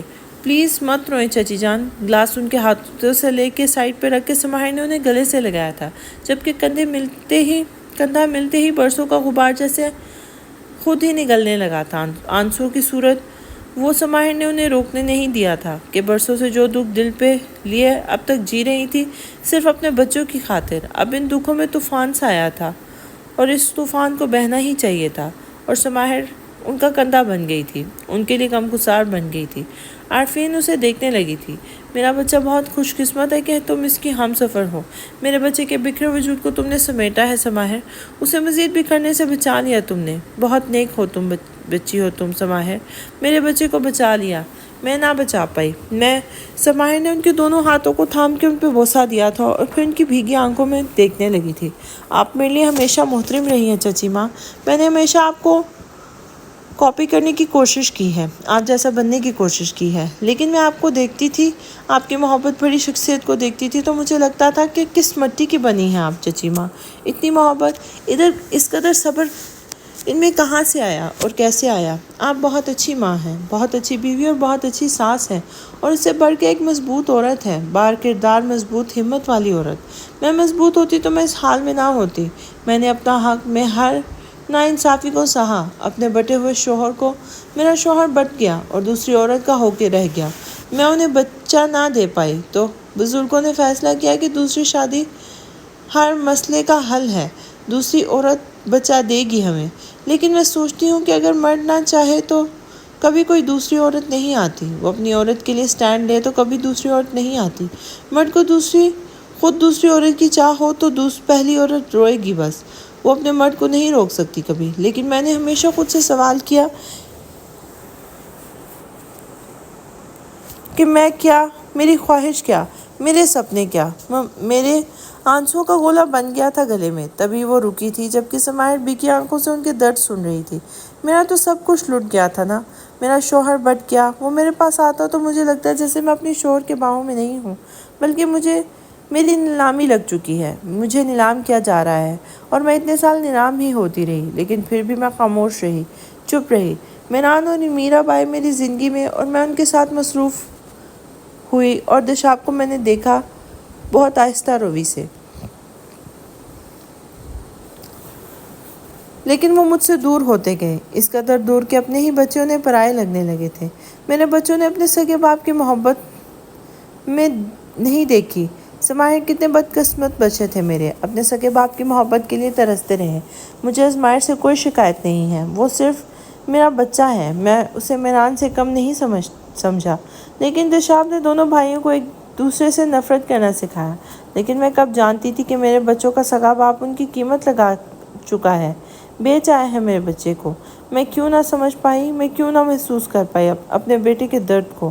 اتنے سال میران میرے ساتھ اس گھر میں رہا، لیکن میں جان نہ پائی کہ اس کے دل کا درد، اس کا ہم سے گریز۔ ہم تینوں ہی ایک دوسرے کی محبت کے لیے ترستے رہے، اور میں نہ جان پائی کہ میرا بچہ، میرا میران کس درد سے گزر رہا ہے۔ میں نہ بچا پائی اپنے بچے کو۔ وہ پھر سے رو رہی تھی۔ سماہر نے بمشکل انہیں سنبھالا تھا۔ چچی ماں انہیں گلے سے لگائے وہ خاموش آنسو بہا رہی تھی۔ عارفین، میران اور میرب محبت کے لیے کس قدر ترسے ہوئے تھے، کس قدر دکھ تھا ان کی نارسائی کے دکھ، نفرت اور محبت کے بیچ پھنسے ہوئے معصوم بچے، اور ان کی ماں نے کیا کچھ سہا ہوگا، کیا کچھ۔ سماہر کا دل کام کے رہ گیا تھا۔ میران کی زندگی میں بہار بن کے آنے کے لیے شکریہ میری بچی، میرے بیٹے سے محبت کرنے کے لیے، اسے سمیٹنے کے لیے، اسے مکمل کرنے کے لیے۔ سماہر نے ان کے گال پہ پیار کیا تھا۔ پہلی بار ایسی ساس دیکھی ہے جو اپنے بہو سے خوش ہے۔ سماہر بھیگی آنکھوں سے انہیں دیکھتی کہنے لگی، جبکہ اس حالت میں بھی عارفین کے لب مسکرائے تھے۔ دل کا بھاری پن ہلکا ہوا تو وہ ہنس بھی پڑی تھی سماہر کے بعد، اور سماہر باہر دیکھنے لگی تھی۔